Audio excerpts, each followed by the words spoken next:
anywhere. I thought it was the end of the road. Mary was Literally the end of the road. Down Yes. Yeah. Woo. How you doing? Yeah, that's sweet. I mean, this morning. Turn us on. Please turn your mics on. Yes, ma'am. You can pull them close enough so everybody can hear you.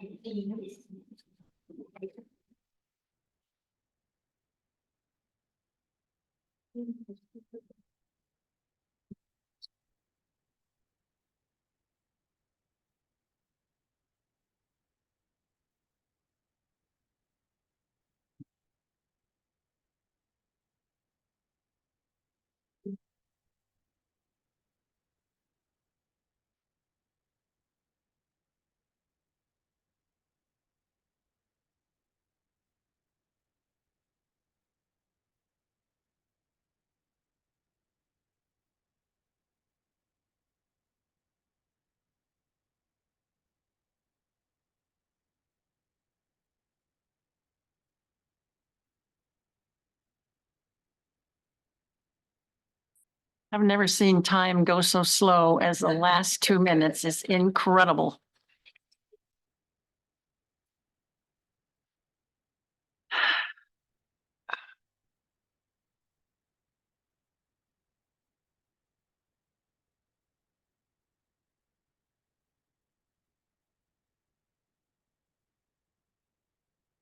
Oh, my phone. I'm going to call to order the joint meeting of the City Council and the Urban Renewal Agency Board, and I'm assuming someone has the roll call.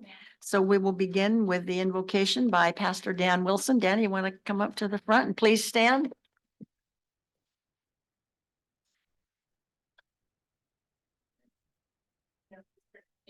Thank you.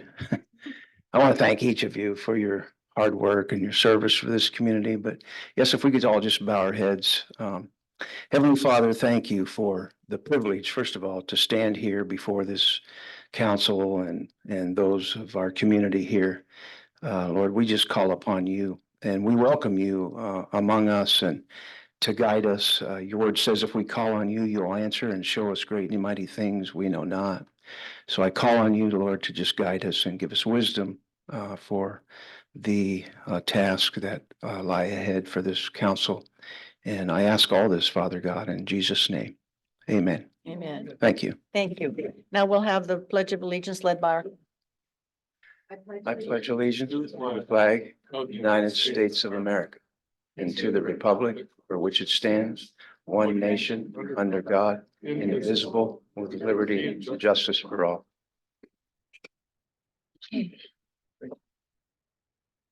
Okay, the first thing on the agenda will be a presentation by Beth Patrick of the Volunteer of the Month. Good evening, Madam Mayor, City Council, Tori. Samantha. No, the Greater Bandon Association is delighted to announce Samantha Stanger as the recipient of the Volunteer of the Month Award, recognizing her exceptional contributions. Samantha has been very active in the city's tree planting program over the last 3 years. Come rain or shine, more rain lately than shine, she's been out in the city park coordinating tree plantings and events required to maintain our Tree City USA status. She currently serves as the city's tree subcommittee on the city's tree subcommittee to ensure stewardship of the program and to continue to have healthy trees in Bandon. Prior to that, Sam served on the city's Parks and Recreation Advisory Commission as the chair. During her service, Sam assisted with a grant to purchase new playground equipment, the reforestation plan for the city park, and organizing and facilitating multiple community work days. She also revamped the City of Bandon Tree Guide, which is a wealth of information. It's an amazing document. It's amazing. It covers everything from types of trees to plant, when to plant, permits, recommendations based on your environmental conditions such as high winds and salt and many other resources. So you should definitely check it out. In acknowledgement of Samantha Stanger's remarkable contributions and commitment to enhancing the aesthetics of our community, the Greater Bandon Association is delighted to honor her with the March Volunteer of the Month Award. Samantha is receiving an engraved plaque. Woohoo. Yeah. And a gift certificate for her exceptional efforts. Congratulations.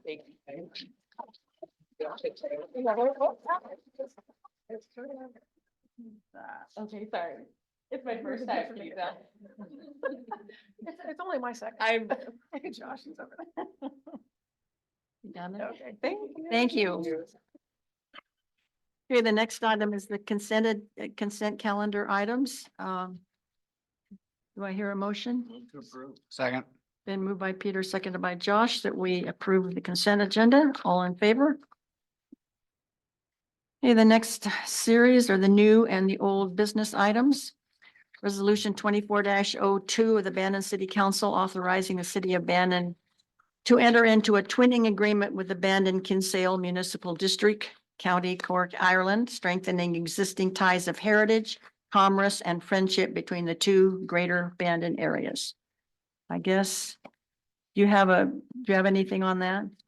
I'm I trying would to just like, find- I'd just like to acknowledge the individual in the audience today who could speak to this if he would like.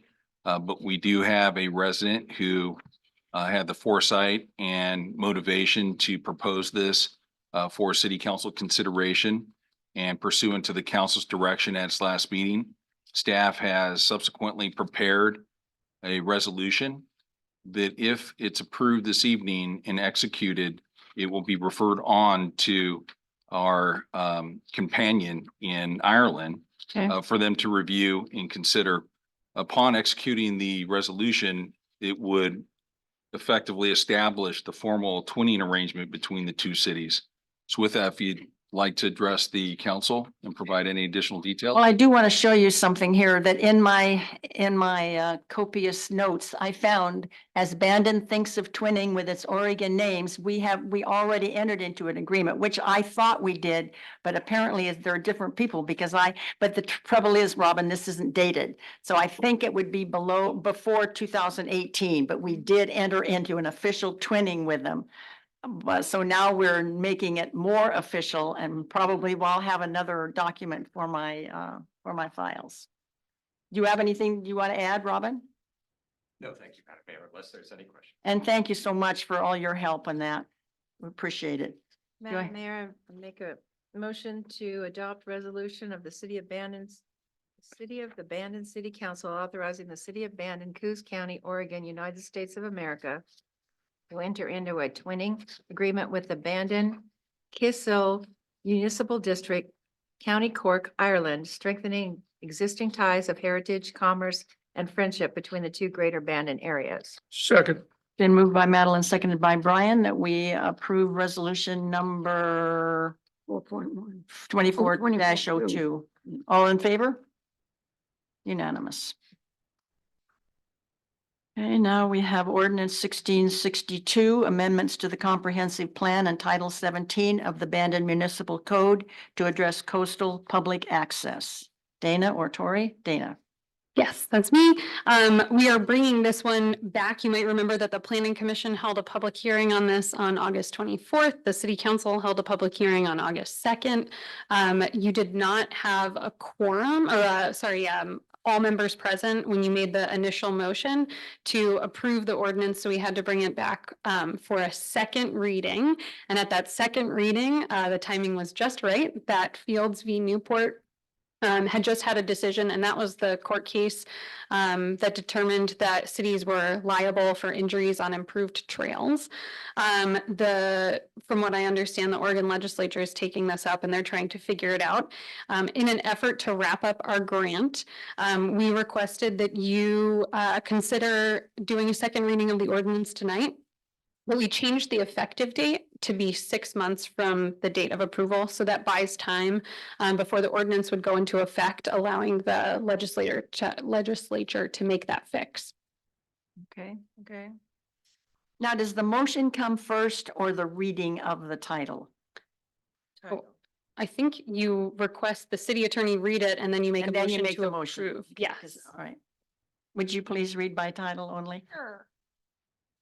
This is ordinance 1662, an ordinance amending the comprehensive plan and Title 17 of the Bannon Municipal Code to address coastal public access and providing an effective date. Motion to adopt ordinance 1662 by roll call vote. Okay, it's been moved and seconded. Councilman Pot, I'm sorry, Councilman Powell, Yes. Councilman Abington, Yes. Councilman Ron, Yes. Council President Seymour, Yes. Councilman Pacetto, Aye. Councilman Ron, Yes. Okay, this was the second reading, correct? yes. All right, so let the record show that ordinance 1662 has been adopted by roll call vote. Okay, the next item is 4.3 intergovernmental agreement, geographic information system, GIS contract with the Lane Council of Governments. Again, are you on? That's me too. So this one should be relatively easy. The planning department requested $10,000 in last year's budget to start a GIS, a geographic information system for the planning and public works departments. I think Public Works also requested the same amount of money, but actually to get it started, it won't require that much. So we are requesting that you allow the city manager to sign an intergovernmental agreement with the Lane Council of Governments to authorize them to do work, helping us set up that GIS system. What we're hoping will happen is, and what I've heard is you really spend the first year sort of cleaning up your data, making sure that everything you have is in a readable format. We are fortunate but over the past couple of years, we've gotten grant funding that has helped us get these, what they call layers for GIS. And each layer would be something like our zoning, our comprehensive plan, streets, sidewalks, water lines, that sort of thing. So we have many different formats of GIS material. And we have different layers of what is maybe accurate or not accurate.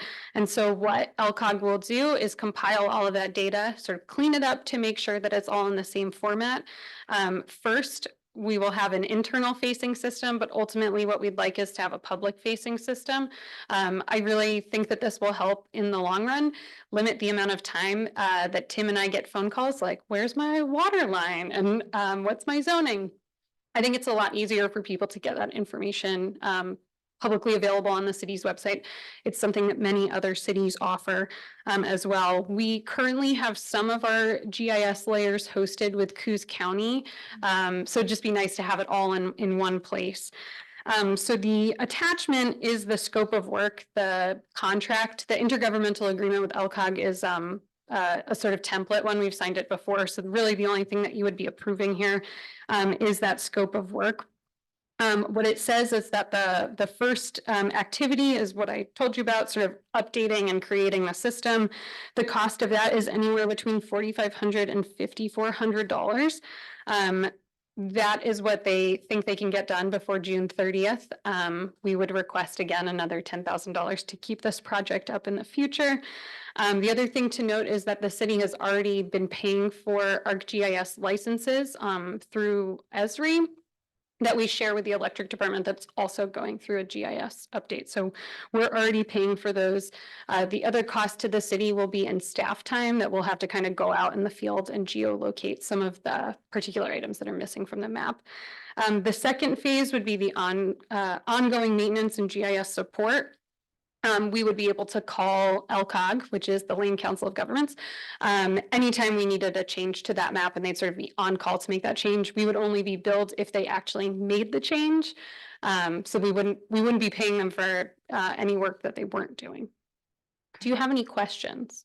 So they won't be charging for like the consulting on the phone or anything else, just if they do changes after the fact? Yeah, the second phase is like on-call support. So if we call them, they'll charge us, but if we don't call them, they don't charge us. We have a similar agreement with them for planning support. So we sign an agreement with the Lane Council of Governments, and when we have an application that we need their assistance on, they'll work on it, but they're only billing us for the time that that's actually spent on that project. Okay. Okay. All right, so this is not going to exceed 10,000, right? Yeah, it's a contract to not exceed $10,000 because that's the maximum amount we have budgeted. Again, we don't even think we'll reach that number, but we'd like to leave some wiggle room in there. And you will be signing another contract for the next year too. So you'll get this back again in July. This is just for through June 30th. That's correct, yes. Okay. Yes, ma'am. Everyone knows I don't like microphones. Madam Mayor, make a motion to authorize the city manager to enter into an intergovernmental agreement with the Lane County of Governments for the work described in attachment A, scope of work in an amount not to exceed $10,000. Second. Been moved by Madeline, seconded by Jerry, that we enter into an IGA with Lane Council of Governments. All in favor? Unanimous. Okay, the next item is to consider amendments to chapter 2.18 of the Bandon Municipal Code regulating the Committee for Citizen Involvement. Somebody, That's also me. all right? And I'll just point out that we did receive a public comment from someone who was concerned that we didn't provide the right sort of noticing to have a public hearing. So what we're going to do, we're not in any rush to do this. Out of an abundance of caution, we're just going to go ahead and push the public hearing, or request that you guys push the public hearing to the following meeting. And what you can do tonight is I'll just review this with you, and then we're also requesting that you sign a letter. So very briefly here. Oregon has 19 statewide planning goals. The number one of those is citizen involvement. What the city is required to do is have a citizen involvement program, which is adopted as part of our comprehensive plan. And also have a committee, I always mess up the name, a committee for citizen involvement, a CCI. When I started here in 2016, we did not have a CCI. I think there was discussion about appointing the planning commission as the CCI, but we never actually formally made the change in the Bandon Municipal Code. Just a couple of years ago, we did try to restart the CCI. It is challenging for staff. We have limited time and resources. It is challenging to hold those meetings. And in talking with the Department of Land Conservation and Development, which is the entity at the statewide level that regulates those statewide, 19 statewide planning goals, their recommendation was to make the Planning Commission serve as the CCI. It's what a lot of other smaller communities do, just to sort of limit the workload and improve effectiveness of the citizen involvement program. So our request is to make some changes to that code, but we'll have that in a public hearing hopefully next month. And the OAR requires that if you want to make that change, you have to send a letter to the state requesting that the Planning Commission can serve as that. What we're sort of suggesting is similar, I think, to how you operate the Urban Renewal District, that the Planning Commission can meet as the Planning Commission and then adjourn into the Citizen Involvement Committee. That way it's all happening in one night. Well, I think it's a good idea. I was the first liaison to the CCI many years ago. And Michelle was in planning at that time. And she took us on a lot of field trips for not any reason, just, she wanted to make parks out of a lot of land. But we knew it would never come to phase. So anyway, Madam Mayor, make a motion to direct staff to schedule wait a minute. Let's make a Wait. motion to sign. Make a motion to sign the draft letter found in attachment number 2 and direct staff to schedule a public hearing to consider an amendment to chapter 2.18 of the Bandon Municipal Code at a future city council meeting. Second. Then moved by Madeline, seconded by Brian, that we schedule a public hearing at a future council meeting on this issue. All in favor? Unanimous. Now we're going into a public hearing. Yep. Okay, this is item 5.1, Planning Action 23-055, Heavy Industrial Code Amendment and Comprehensive Plan Update. Shall I open it and then you will give the staff report? Yes. Okay. I now declare this hearing open at 7:18 PM on the 4th of March. Is that right? Okay. This is an official public hearing before the City Council of the City of Bandon for Planning Action 23-055, Heavy Industrial Zone Code Amendment and Comprehensive Plan Update. Applicable criteria related to this action are listed in the staff report, available online through the city's website and as part of tonight's meeting agenda. Please address your comments to these criteria or the criteria you believe apply to this decision. Official notice is hereby given that the City Council can consider laws, ordinances, court decisions, etc., without having them established as evidence in the hearing record. A copy of the minutes of this hearing will be available in city offices. Copy of the rules and procedures I am reading will be available in the city offices as part of this file. Failure to raise an issue with sufficient specificity to afford this decision-making body and the parties involved an opportunity to respond to the issue precludes an appeal based on that issue. Staff report, what do you have to report? All right, I've got a brief presentation, if you can bring that up, just so I can clue you in, but I'll start with a little bit of background on this one. So this issue came up a number of years ago in talking to the Port of Bandon and the owners of a property with a question about what the zoning was. And I'll first point out that I did make a tiny error here on the background of your agenda report. This property is zoned to heavy industrial. It does say in here it's controlled development 1, and I'll tell you it was pretty confusing. Sherry McGrath, who is here, worked on this with me, just trying to dig through the history and figure out what this property was zoned. So there is the Moore Mill Log Yard, and our zoning map said that it was controlled development 1, but our comprehensive plan map, which was never updated, it was much older than this, was heavy industrial zoned. And so there was some question about how we went from one place to the other, and what we sort of dug up is that at a CCI meeting back in the 90s, someone stood up and said, I would like to rezone this property to controlled development 1, and somehow it got rezoned, but it never went through a public process. So we did reach out to the state. We've looked through all of our files. We could never find where it was legally changed.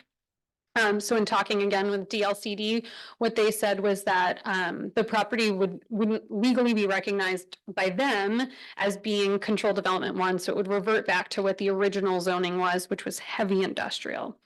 And so once we figured that out, there was a request to use this property for aquaculture. However, the sort of interesting thing was, because this property was rezoned on paper, our comprehensive plan was also updated based on the zoning being controlled development 1. So our comprehensive plan and our shoreline overlay stated Moore Mill Log Yard zoned controlled development 1, cannot have aquaculture because you can't do that in a CD1 zone. And for those of you not familiar, CD1 is primarily the Beach Lip Drive area, so that makes sense. But the fact that it was heavy industrial, it is along the water, it does make sense to allow a use like that. So we brought it to the Joint Planning Commission City Council meeting and asked to prioritize it in this year's work program. The Planning Commission held, I think, maybe more than one work session on the matter, and did hold a public hearing back in January to discuss the proposal. So I'm going to ask you to go to the next slide. So the request that we're asking for tonight is like I said, it's a couple different changes. It's one, a change to the heavy industrial zone to allow for aquaculture, as well as some limited dwelling units. It would also amend the shoreland overlay, because like I said, it acknowledged that property as CD1, and we need to change that back to industrial. And then it would also amend the comprehensive plan, both in the shoreland overlay and sort of periodically throughout when it says Moore Mill Log Yard, a property zoned controlled development 1. All of those changes are laid out in the staff report for you. And just so you know, because I didn't realize we had so few heavy industrial properties, but the only two that this applies to is this particular property up at the top that has a star. And then on the bottom, I have another star here. I believe that is the abandoned concrete plant. So we have very few properties that this amendment actually affects. Next slide. And so for those of you unfamiliar with aquaculture, the definition that we're proposing is the cultivation of marine, estuarine, or freshwater aquatic organisms for commercial, recreational, restoration, and or scientific purposes. The Port of Bandon currently has a very small scale aquaculture use. They are growing some dulse seaweed, and they are also doing urchin, and I'm not sure anything else, but it's primarily right now they're not doing finfish, and that'll come up later. The next slide. So sorry, that's a little bit tiny, but the changes that we're proposing are in the heavy industrial zone to make a very small change that says the following uses are permitted outright along with their accessory uses, because we wanted storage sheds and other things that might come along with aquaculture to be included in there. And including in the permitted uses, aquaculture, provided the total square footage of such a use is smaller than 10 acres. That property is pretty big, so it seems acceptable or appropriate for the use to be outright permitted if it's under 10 acres, but anything larger would go through a conditional use permit process. So we did add that in the conditional uses, aquaculture greater than 10 acres. Next slide. And a lot of what the planning commission discussed was actually the housing component. I think there was some hesitancy originally to allow for housing because heavy industrial is generally set aside as one of the zones that has the most intense uses, right? They're noisy, they could be smelly, they could have all sorts of things that you might not want to have near housing. But aquaculture is not very similar, I guess, to some of the other uses you could have in a heavy industrial zone.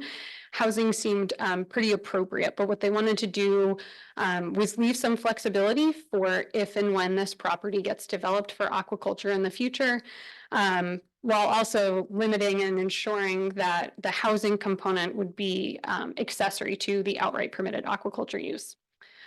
So what they came up with is that residential uses can be accessory if they are in conjunction with and incidental to a permitted or conditional use on the same parcel.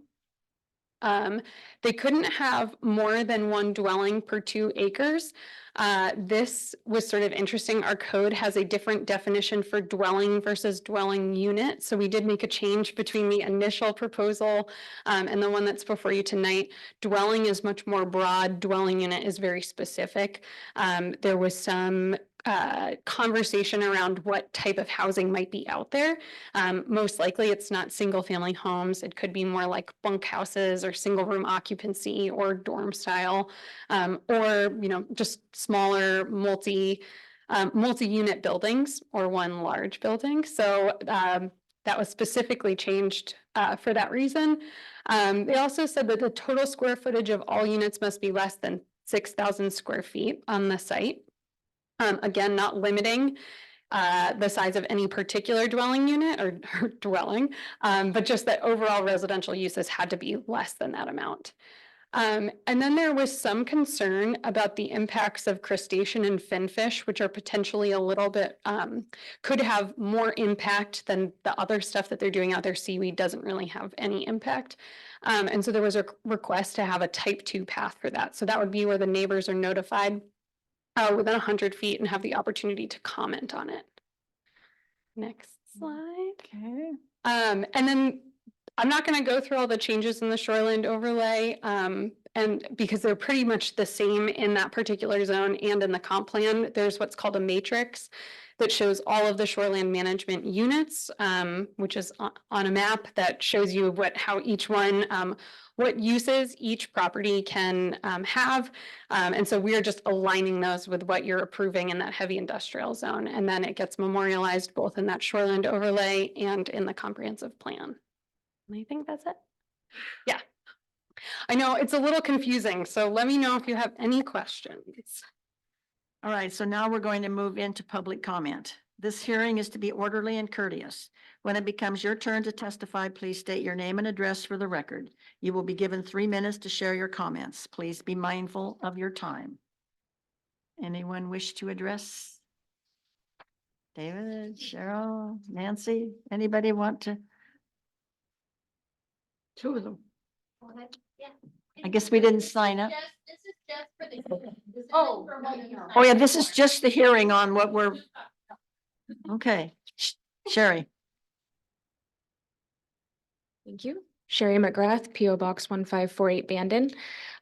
Thank you for having this hearing tonight. It's been a process to get here. It's been fun, but we are here. But before we moved into closing the hearing, Dana, I wanted to remind you that the shoreland overlay had other issues that didn't match Is that being addressed through this cleanup? There are some changes that we'll just have to wait. We are going to be working with DLCD to clean up our overall shoreland overlay, which is more complicated than any other city shoreland overlay. So we will be fixing that separately. Okay, perfect. Thank you. Thank you. And I'll just add too that I did mention that we did get concerns about the noticing required for these public hearings. So we did request, or we are requesting that you continue this public hearing. So don't close it, continue it to allow for additional noticing time, if anyone did want to provide public comment. Madam Mayor, I have a question. Yes. Is there a company involved that's going to do this? Not at this time. So there was just interest in, I believe there was a company that was interested in potentially doing it. So that's sort of very vague and broad. But we wanted to provide the opportunity should someone want to do that. In the use Moore it. Mill area, right? That's correct. Yes. Thank you. Yes. Sorry, Peter.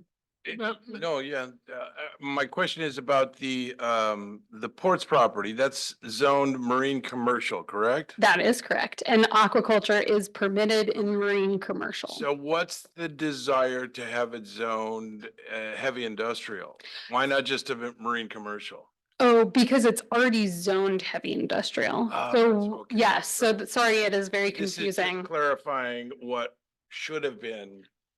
You have already done that in Yeah. resolution 2315. You memorialized the sort of findings that were written up by Sherry about that the fact that this property is zoned heavy industrial. So what you're doing is just changing the heavy industrial code, the zone code, to allow for aquaculture. Got it. Very confusing It though. was many years ago when this was first discovered, talked about, I was the chairman of the planning commission.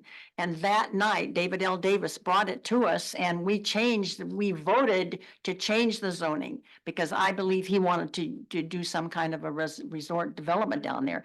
And so all these years, that's what we thought had happened, but that's not what happened. Apparently it didn't ever get memorialized or something.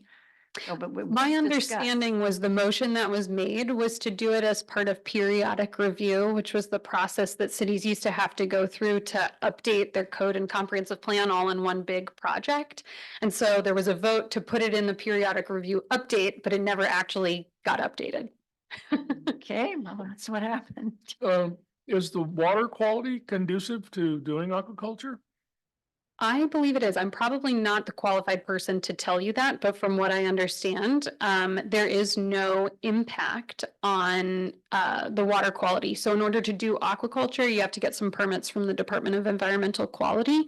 And the water is pulled from the Coquille River and put back in the Coquille River, but there's no change to it.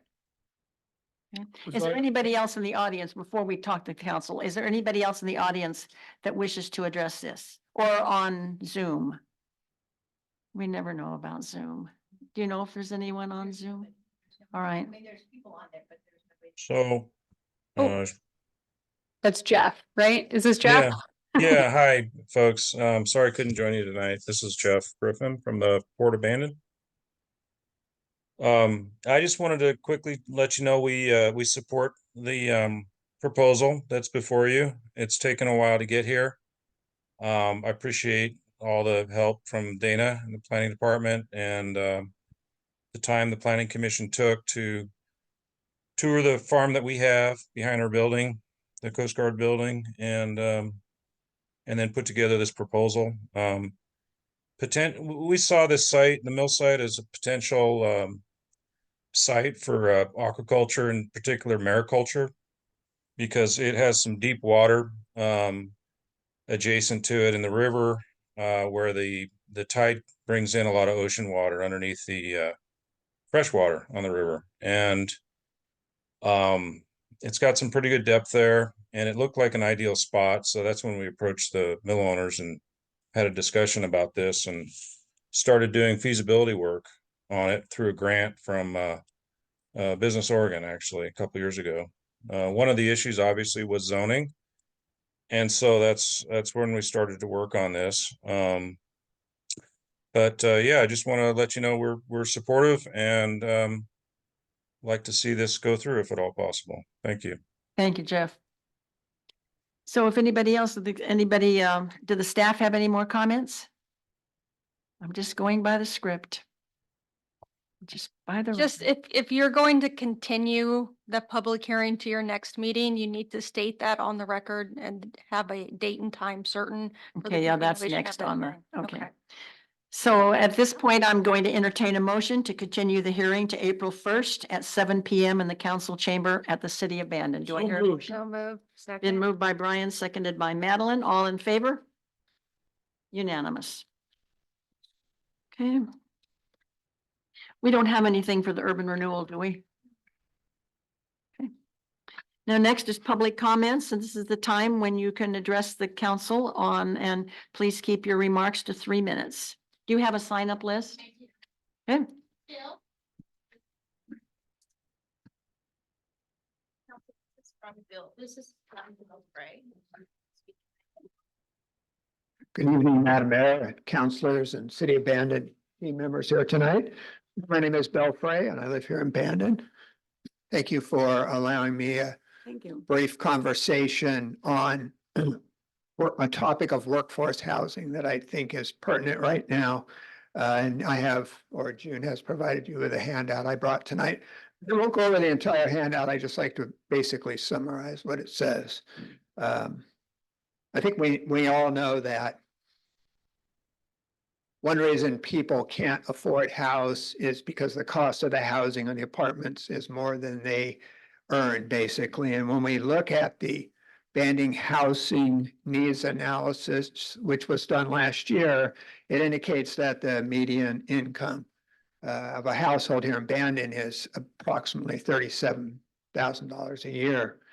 And when we look at what a common definition of affordable housing is in the United States, most definitions will come up with a 30% of your total income is what you should be spending on your housing.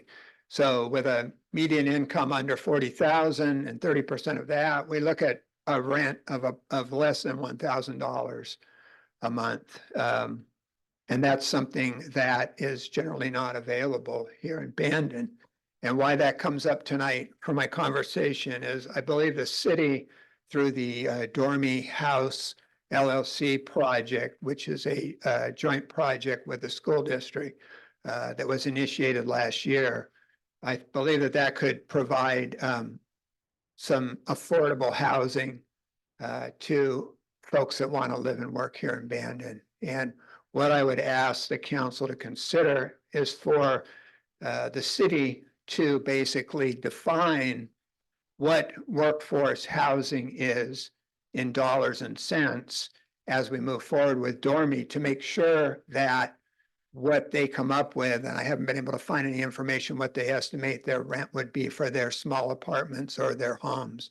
But I think we want to be sure, since we're providing some resources such as housing out there off of 11th Street, is that the housing that's going to result or might result will ultimately be something that the workforce here in Bandon will be able to afford.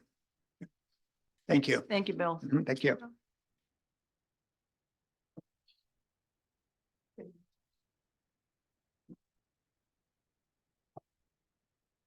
It's so intimidating the way this thing is. It's like you're talking into a snake. Abraham Lincoln was a circuit attorney, so he would go from town to town, from courthouse to courthouse. So one day he was going into a town and he saw this guy who had been tarred and feathered and was being ridden out of town on a rail. And Lincoln was concerned about this, so he called out to the guy and he said, you know, how are you? You know, he was concerned about him.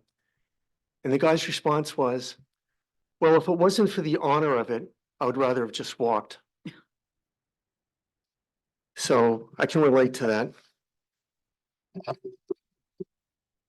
The issue that I'm concerned about is the brushing aside of a beloved commission of the city, Parks and Recreation. Without any public input, without any public comment, without any discussion with the commission at all. Based on information that it was presented to the council, which is not entirely accurate. It's true that there are demands placed on city staff which can be overwhelming, and we recognize that. And so city staff asked the commission, well, can we meet every other month? And we said, sure. Then they said, can we meet every quarter? We said, no problem. So we've been trying to do everything we can to accommodate their needs in recognition of the heavy workload they have because of the planning department. And we're sympathetic to that. And we understand, the food chain in the city, we're not the most important commission by any stretch of the imagination. Planning is much more important to the future of the city than Parks and Recreation. But we are not without consequence. And the people who have participated in it deserve a lot more respectful treatment than to receive a cursory email just brushing us aside with an inadequate explanation for this. That's not the way things should be done. And I don't think it was appropriate for this action to have been taken without public comment, and without public input. So the basis of it appears to be that the Parks and Recreation Commission is going to make budgetary requests of the city, which would impose, quite legitimately, a heavy burden on the planning staff. That is inaccurate. In our February meeting, city staff came to us with their agenda item that we come up with a wish list of items for consideration by the city council. And when we heard this, we just sat there because we never heard anything like this before. We had always operated on the assumption that we were self-funded, that there wasn't any money in the city budget for us. If we were going to spend any money, it would have to be donations or grants. And we understood that, and we could appreciate the budgetary circumstances that you face. So we were asked to come up with, well, what would you like? What's your wish list? And so we complied. Then that is turned around on us to say, you're making all of these demands. And I received quite a few comments from fellow commissioners, which I will clean up considerably because there are ladies present, that's nonsense. Because that's not what happened. We're fine with being self-funded. We're fine with working on donations and grants. We've done that for years. We want to continue that. Moreover, it has always been the position of the Parks and Recreation Commission that we want to have a comprehensive plan for city parks before we ask for money to be spent. We don't want to put the cart before the horse. You need a comprehensive plan, then you decide in fulfillment of the comprehensive plan, how are you going to spend money? So our view was that with grant money, if it becomes available, a consultant should be hired, a professional consultant who would write a master plan for the city abandons Parks and Recreation. And then pursuant to that plan, we could take a look at what could be done in terms of pursuing and operating that particular plan. We also realize that we're probably 3 to 5 years away from having a significant increase in TOT. And until that occurs, there just isn't the money available, for pie in the sky wish lists for things to be done with Parks and Recreation abandoned. You just don't have the money. And we know you don't. And we know you have other things to spend it on, like the police and various development projects. And we completely understand that. And we don't disagree with that.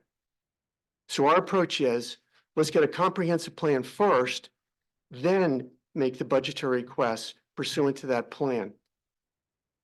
And we understand that's probably 3 to 5 years off. In the meantime, we can do minor things, which the commissioners suggest from time to time. So what commissioners come up with are things like, we'd like to have power restored, electrical power restored to the pickleball court. We'd like to have a sign put up directing people to where the dog park is. So we all know where the dog park is because we live here, but we get thousands and thousands of visitors who don't know where the dog park is. So we thought a sign telling people, here's the dog park, would make sense. Those are the kinds of really small scale, but helpful things that the commissioners suggest. So this idea that we want to come before you with this list of expensive projects that we seek funding for is not accurate. That is not our position. Our position is comprehensive plan first, and then in 3 to 5 years, hopefully the money will be available through TOT, knock on wood, to be able to fund that. Because we're not stupid. We're not going to ask for funding when the money isn't available. We've known that for years, and that's why it's always been our position. Wait for the funding, then make the requests. And we need a comprehensive plan first. Okay, I'm done, and if there are any Thank you. questions, I'd be glad to entertain them. Thank you. Could you give your name and address for the record? Sure. please? My name is Steve Friedland, Friedland. I live in Bandon. Thank you. Sure. I'm thing. going to have Dana answer too, but a couple of things have come up. Number one, I've been watching the Parks and Recreation Commission for 20 years, actually 30 years. The big problem is that they didn't have a budget of their own, and we understand that. We always knew that. But when something like a sign or, a sign to the dog park, they always went through Tim Lakey or whoever was the Public Works Director. And so there actually was money to do projects like that, but they didn't have. And then, I don't know, 6 or 8 years ago, there seemed to be more and more of a move. We want our own budget, but it was never established that way in the beginning. It was established so that when the needs were there, particularly the needs that had to do with the city park, that somebody went, and probably your staff went to the Public Works and said, we'd like to have this funded. And they generally managed to find the money. But the thing that we've noticed lately, and then the big issue, I'm going to call it the elephant in the room, is that the city of Bandon bought the old golf course, and never to this day has the council ever voted on what we intended to do with that property. Some of us have one idea, some of us have other ideas, but it has never been formulated by the city council. And so I thought before we planted a lot of trees and before we spent a lot more money out there on the Johnson Creek property that has been called everything from a greenway to and then Mike Kaiser indicated that he might be willing to put a 9-hole golf course out there, which we would really need. There's nothing like that out at his place. And so we felt like we were being steamrolled. I mean, we appreciated all your dedication because each time a new commissioner comes on, they jump in and they really want to do things. I mean, you're talking about a comprehensive plan. But the fact of the matter is, until the council at least has a direction that we want you to go on specific properties like Johnson Creek, we just felt like it was best to, rather than have specific meetings, we're just going to call a little hiatus until we can determine up here what the direction is. And then, I mean, we're not terminating you. We're just saying that for now, rather than have you going off in a different direction and doing things, and all of a sudden the community comes and says, well, what is this? Oh, well, I don't know, because we never discussed it. And it just nobody's blaming anybody. And it put Dana in a bad position because she does, and you can see the PERC development hearing that we just completed. That was a huge amount of work, not only for Sherry, but for Dana, for the whole city. And we have so many big issues like this that are coming before us. Then in the old days, we had 3 people in the planning department. Now we have 2. And so I'd like, maybe if Dana has anything to add to that, I would appreciate it. Well, I'll just clarify one thing, so when we asked the Parks and Recreation Commission to put together their sort of wish list, the idea was that I looked at what their role is as listed in the city's municipal code. And it says their role is to plan for both the long range and immediate improvements and development of city parks and recreation programs, and that annually they'll present or will present something on their behalf to the city council, letting them know, here's what we want to work on and here's what we'd like money for. And with the budget process coming up, we thought it would be a good idea to get their ideas and then bring them to you as part of the budget process. We like to plan for those things, whether they come from a city budget or whether we apply for grants for them. And also helps Tim know if we do have a need for, we just ordered some new basketball nets and hoops. Those don't come to you as individual requests, but he does build them into his budget throughout the year.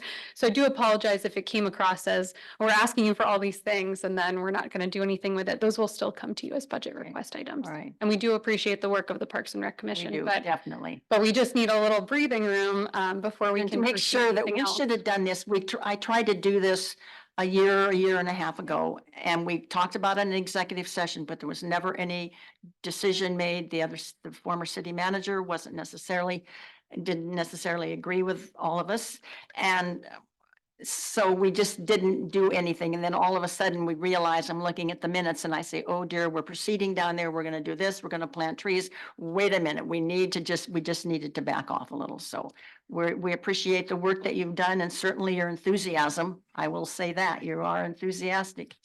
And that's not a bad thing, Steve. Thank you. I appreciate that. May I make some additional comments in response? If that's okay. Okay, is it short that you want to say? Yes. All right. Come up for just a couple of minutes. So Johnson Creek Park, is somewhat contentious issue because it's been called a greenway, it's been called a park, it's been used as a golf course. Mhm. Here's what's going to happen in the future. And that's best determined perhaps by a comprehensive city plan for parks in terms of what happens next. And it's ultimately your call what happens to Johnson Creek. And we fully acknowledge that. And we have no issue with that at all. But there are other things that the Parks and Recreation Commission does besides making requests of Public Works and so forth. So Arbor Day is coming up. We have Tree Planting Day at City Park. We have Cleanup Day at City Park. So there are other things that we're involved with in terms of coordinating volunteers, which actually reduces the workload on city staff as we take on the volunteer responsibilities for things like, the Cleanup Day at City Park, and, planting some trees and other native shrubbery in City Park. Arbor Day, for example, which has gotten us the much coveted, Tree America designation. So there are other things that we can do. And these matters can be handled in terms of a discussion between the chair and the planning department in terms of what the agenda will be. Sure. So that can be discussed in advance. So we can just have on the agenda just those items like that involve efforts by volunteers, which we can help coordinate. Well, And of that's course, why I would like to see Steve, I that do want to continue point to out that. that Christine Hall, who was the chair previously, she has gone in a different direction and they have, in fact, I have subscribed to that or become a member. Much So- appreciated. So she has gone in a different direction. And so now you have a big group called Friends of the Parks. Mhm. So they are also doing, able to do a lot of things out at City Park that we appreciate. So that's a whole different group that doesn't really have anything to do with the city. No. Anyway, we appreciate you. Thanks. Okay.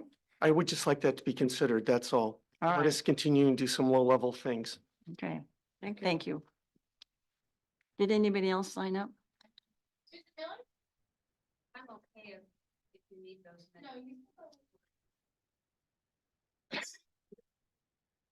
My stuff is fun compared to that. Good evening, council. Thank you for letting me do this. I have a personal Susan, issue. first give your name and address so Oh. the council doesn't know. Thank you. Susan Miller, 989 Carter Street, Southwest Bandon. I'm here as a personal representative and I'm here as a business representative tonight. And on the personal side, I just request that you document for me that I'm still continuing to try to find a resolution to have last year's killed gorse, which has not been cut or removed. So it's a major fire hazard on the south side of the Donut Hole, which is the north side of the Ocean Trails neighborhood, which puts all of those houses at great risk once we have no rain. Thank you, Madeline. I will look into John Sweet. Mhm. Okay. The next thing is business related.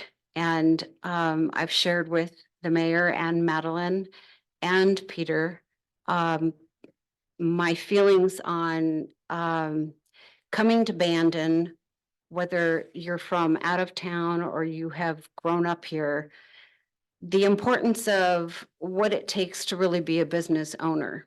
And when you, in my opinion, and many others, when you sign on to run and operate a business, whether you're on site or off site, that brings a revenue opportunity to the community. It brings a positive outlook on the community. And my understanding is that you are not able to rewrite any rules and regs about business hours. I do think this year in particular has been devastating to so many business owners. And I blame that directly on the businesses that closed for months or weeks at a time. I do think all of us need a rest during the year at different times, but to shut businesses down for 3 weeks, 5 weeks, 2 months during a time where people look to see what there is to do regarding storm watching, golfing, lots of things still to do on the coast, when restaurants in particular, along with shops who also close for extended periods of time, there's no reason for them to come here. And that hurts everyone drastically. We talk about the shortage of housing. We talk about low income. It doesn't have to be as low income as it is. It's, in my opinion, some of the low income is because there's so many people that don't want to work. And if businesses were open, they would be working. So it's a catch-22 in a lot of areas. I know it's been the worst winter we've ever had. Alora Wine Bar and Restaurant is now in its 19th year. I've been here 10 years. You know, we're shooting for 20, we're shooting for 25.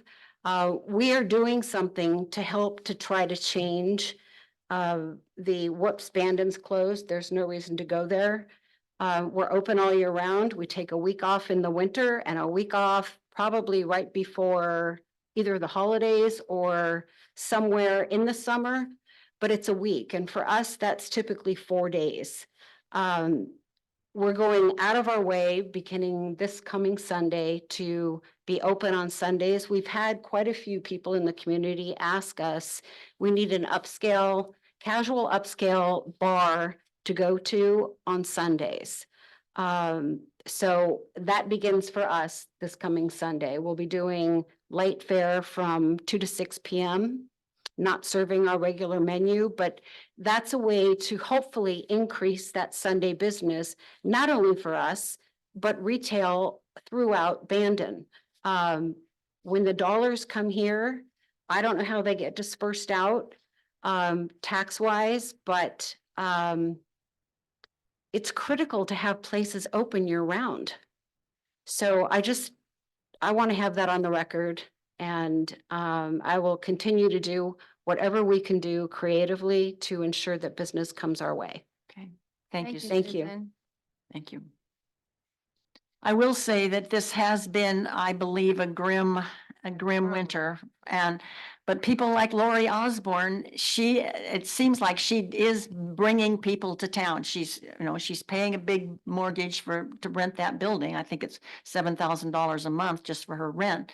But she is doing a lot with the port building. She's really, it seems like every other week there's something going on. The Crab Fest is this weekend, it's sold out. And 2 weekends ago, it was kind of a wine and seafood thing, and it was hugely successful.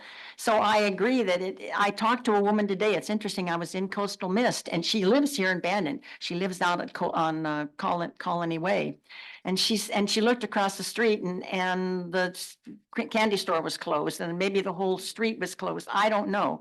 It just does seem like when people close, they seem to close on Mondays for sure. Now, Coastal Mist closes on Tuesday, But then you've got people like Chris, who the summer months are so intense. When you've got an economy based on tourism and you are swamped for 9 or 10 months out of the year, you're gonna take the time off when you're not swamped. So do you want to address that or Well, pull the I mic mean, down, Chris? yeah, I mean, we could be open 12 months out of the year. Of course, I don't know who's gonna run it when 2 of the 3 employees I got are in the hospital with heart attacks and that. So I mean, Yeah. you know, we do what we do to keep our sanity and everything else. I mean, yeah, it sucks, but I know other people that pick up the slack while we're gone too. I mean, I talk with Mark at Foley's all the time. And he's always talking about how busy it is. And so, I mean, it's tough. It's tough. And, you know, we used to run with about 7 people. Mhm. And we went down to 5 people. Then we went down to 4. And I ran this last summer with 3 people. Yep, I know And it. I mean, I was having to close at noon days and, you know, and that wasn't closed because I wanted to go out and play golf or something. No. That was closing at noon, so I go in the back and work on all the production for the next day. So I don't know what the answer is. But it has been grim this year, I will say. Of course, the weather hasn't helped any. I No. think we had 30.69 inches of rain in January and February, and it looks like March is gonna try to beat that. So I don't know, if it doesn't start warming up, I think we're gonna have the rainiest 3 months on record. Anybody else want to have anything to add? Oh, sorry. My Hi. name is Nancy Post. I live at 1365 Strawberry. So originally I had 4 questions to ask, and then when I signed that little sheet, I saw that we can't ask questions. So now that the citizen involvement thing going to the planning commission has come up, I'm going to kind of switch to that. I'm very worried about that. Does that mean that that any citizen involvement committee would play by the planning commission's rules? I mean, does that mean you only get 3 minutes? There's no give and take? You can't talk about stuff? You can only stand up? No, I believe that if you were going to have events that the CCI would handle, then they would use a CCI format. It would just be that the people that are convening them would be planning commissioners. It wouldn't mean it, not, you know, citizen involvement is not going to be relegated to 3 minutes. Okay. It's not going to be combined with the planning commission meeting. They would adjourn and then go into a CCI meeting Right. separately. So Sherry and I were just saying that 10, 15 years ago, not 15 certainly, but it was Myra Lawson, it was Sherry and I, it was Claudine was the liaison, Matt sat in. I think Charlie Davis was the planner that was in on it, and we got some stuff done. It was pretty cool. And then, as things shook out, like Michelle became the main planner, she was so busy. I really don't remember personally any field trips, but it just kind of all started to, I don't know, fall apart. So then,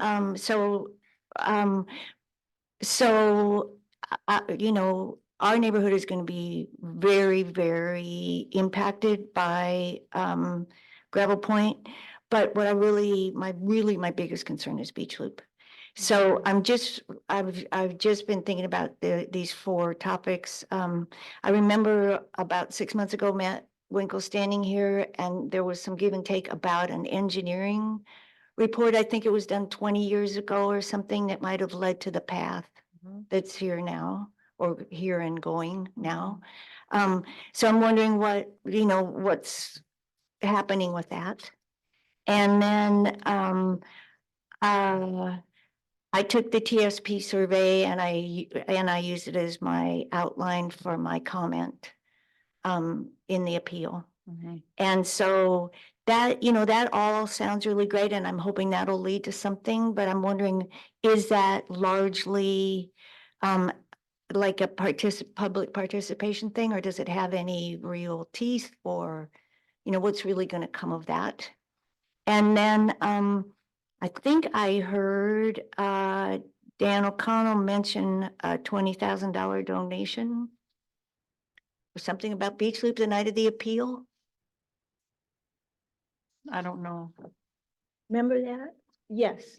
Yes. So I'm wondering what would happen with that, and So these are just things I'm just thinking about.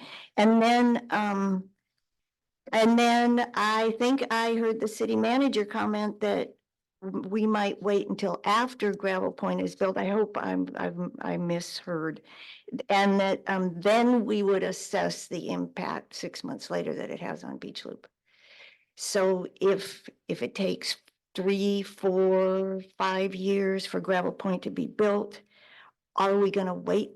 Are we not gonna do anything about Beach Loop until then?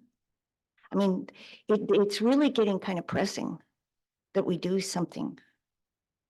Well, one of the concerns that I have is that I've been in city government for over 30 years, and we've always known how important it was to get another connector between the highway and Beach Loop. Right. And people like me, we never got it done. I will tell you, and the more that the area builds up, the harder it's going to be to get the rights of way to do that. So to me, that is a huge issue, is working on that. And I think if we have a goal, I think one of our goals needs to be to determine what we can do to alleviate the traffic at 101 and Seabird and on Beach Loop and through the city park. In my day, when I was on the city council, the only access we had between the highway and Beach Loop was through the city park. And you can imagine when construction began, all these huge, and they still did that. And one of the things that was in the Gravel Point restrictions were that we would determine the route that these construction trucks would take, because historically, when you're getting paid by the hour and by the dump load, you take the quickest route. And we are not going to allow them to go, I can assure you, we're not going to allow them to go through City Park. So that we'll have to work out something so that it's the least intrusive. And when we haven't stopped, we understand about Beach Loop, believe me. It's always been a narrow substandard road.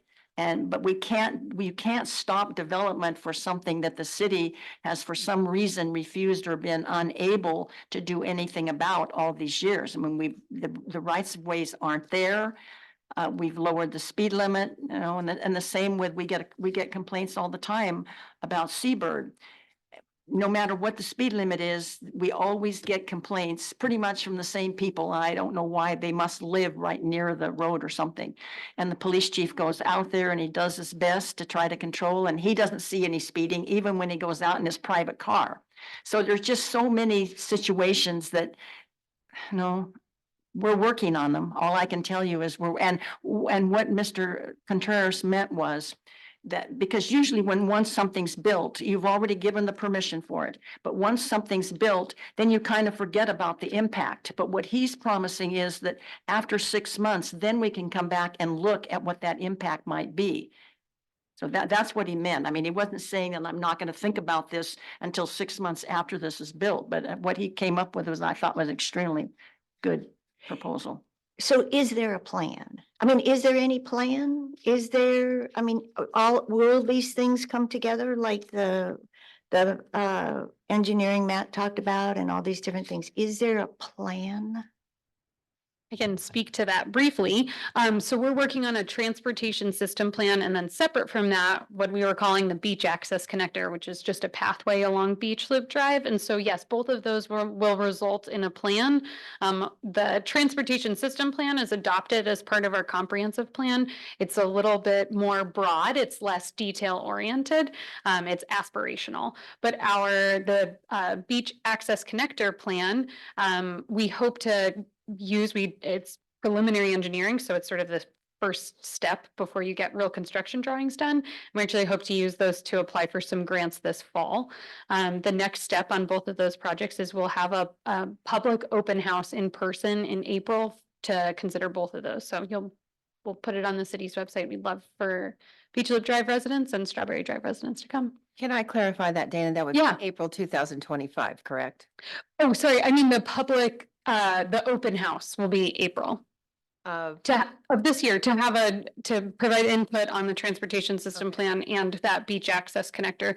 So what we've done so far is we have a public advisory committee. They've met to discuss it, to discuss the transportation system plan. Separate from that, the beach access connector, our consultants are doing individual interviews with stakeholders. And then we'll bring all of that information to the next public open house where people can provide additional input on what they've come up with. And that'll be the proposed designs or changes in the next. And then years. who will pay for it? Only grants? Well, so the transportation system plan, like I said, is sort of that aspirational document. There is a list of funding sources for all of the projects. So some of those could be like city dollars, TOT, that sort of thing. And others we might have to apply for grants for.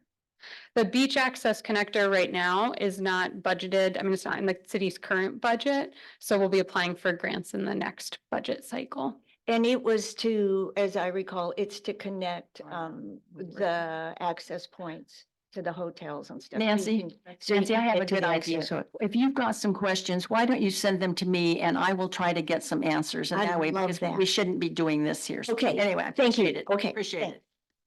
All right, anybody else sign up? What? Oh, yes, ask the Zoom.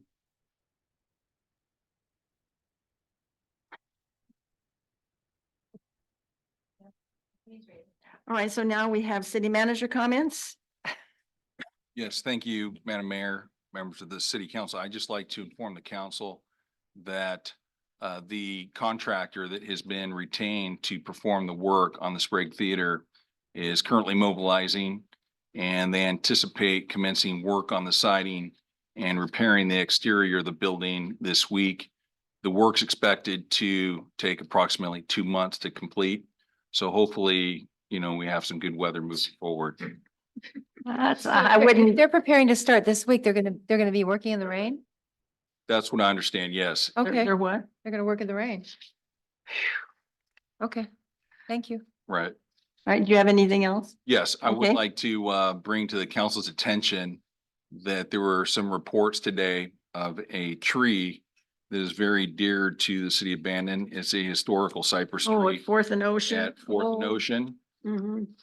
And in the PowerPoint slide here, next slide, please. Yeah, it's dangerous. As you can see, the branch that projects over the city-owned street was damaged previously in a storm and was repaired by way of a bolt that's threaded through the base of the lower branch Dear. that connects to the one above.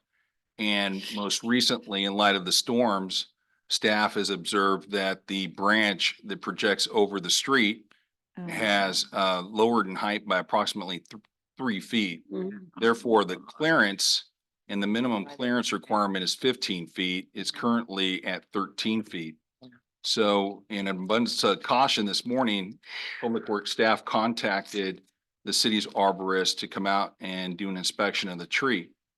And what we originally envisioned to be an issue with the branches turned out to be that the tree is uplifting. And that means its root system is no longer stable to the point where it's allowing for the weight of the tree to allow it to lean into the publicly owned street. Again, this is a tree that is on privately owned property. Next slide.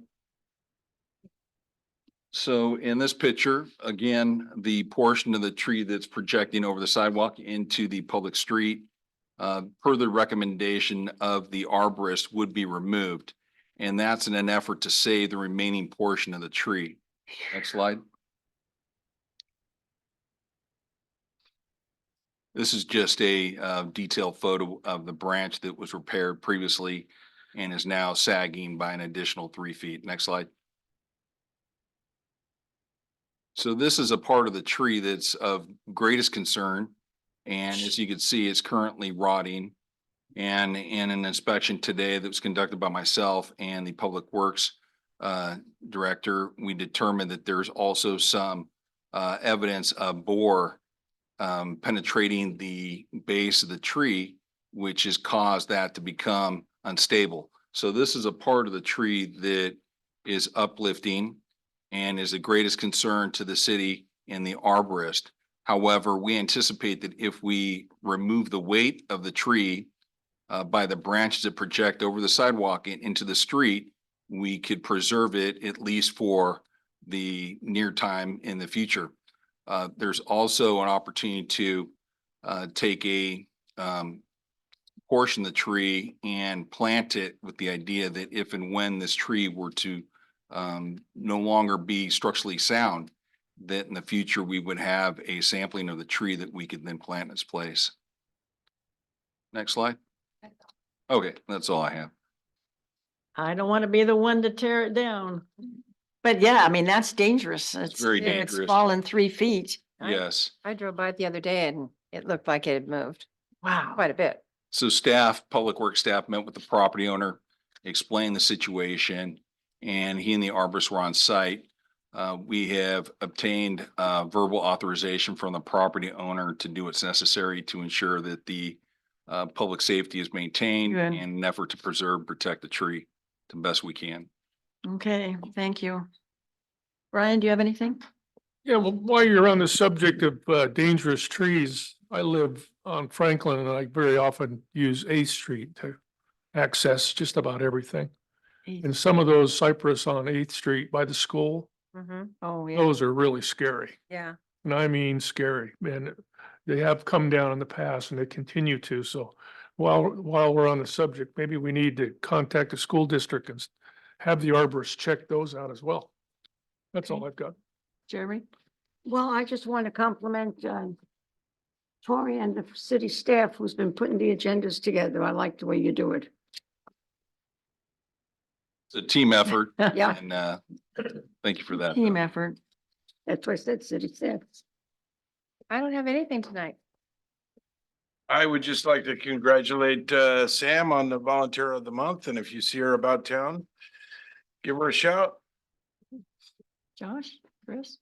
Yeah, I'd like to give a shout out to the police department, that little drug bust they had that I was Oh, reading yeah. about on Facebook, turned out to be pretty darn good. Yep, Yeah. at our bird feeding motel. Yeah. And then, of course, they released them. You saw the second press Yep. release? No, Oh, they released them? like 4 pages long, the present, they printed out the entire law that forced them to release these people. I'll send it to you. Like, cause you got the one and then the second one was the entire law. He explained how debilitating this is. I mean, oh, heaven only knows if they'll come back, but they've been released. I do want to say that on our upcoming city meeting and events where it says budget study session, March 25th, that is not going to be held. We're having it an hour before the April council meeting because it's too hard on some of the counselors who work. And there's not many, well, I mean, you guys all work, but some really, some have jobs and it's just hard to do it during the day. So that 3:25 is going to be before the April council meeting at 6 o'clock. And now we are, I believe, going to adjourn into executive session. So you will be going into the back. Is that correct? That's correct. So you guys don't have to leave, but we're leaving.